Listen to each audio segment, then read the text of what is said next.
Well, hello, Happy New Year. My name is Tim Goslin. I provide location advice to building owners and occupants, and you are listening to our first 2018 edition of Tim Talks.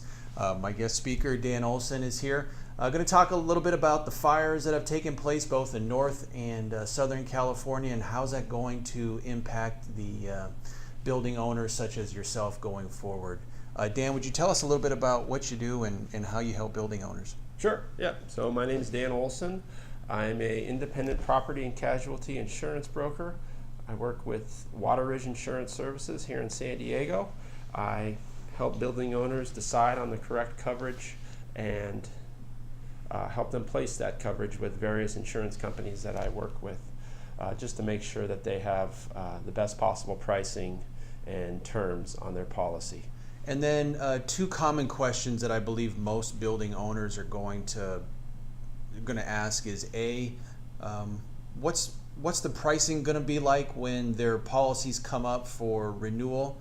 And then B, what are the right policies and coverages they ought to have on their structures in light of all the damage that's taken place throughout California? So Dan, let's first touch on pricing. What do you see going forward in 2018 as a building owner's policy comes up for renewal?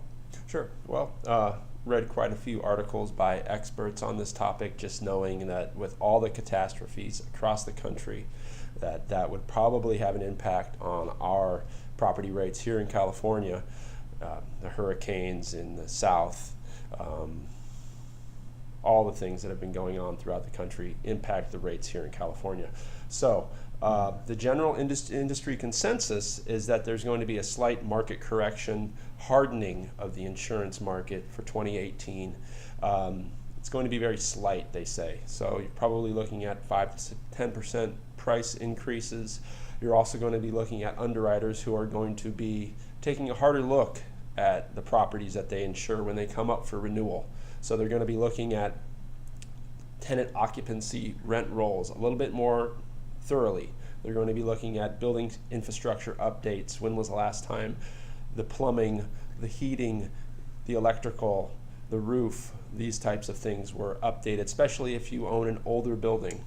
So those are things that you probably want to make sure are up to date on your application, and you want to get in touch with your broker 90 days, 120 days possibly prior to your renewal date to give them enough time to approach all the different underwriters, make sure that everything's handled in a timely manner.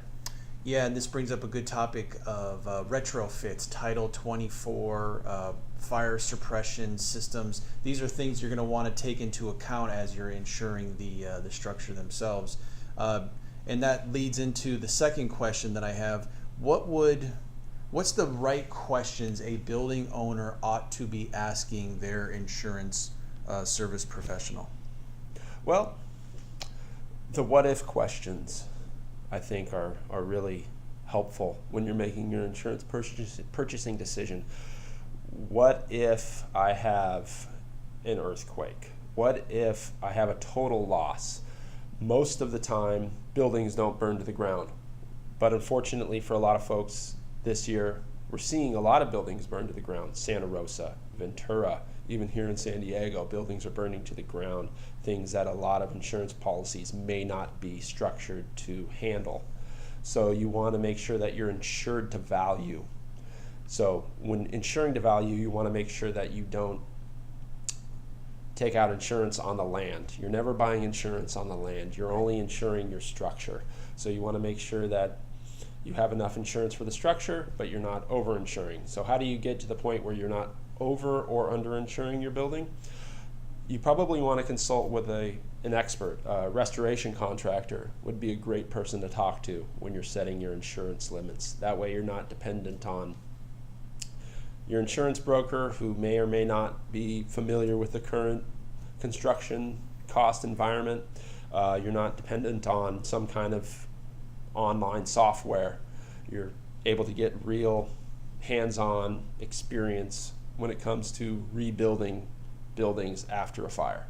Well, that's a wonderful tip. And yeah, if you need help assembling the right team to give you the guidance as far as what the replacement costs would be, retrofits to the building that would be needed in case of a partial structure failure, let me know. We can certainly plug you in with the right individuals. I'll leave Dan Olson's contact information at the bottom of the email. Thanks so much for tuning in. Have a wonderful 2018. Take care and God bless. All right. Done. Was that okay? I hope that was fine. okay.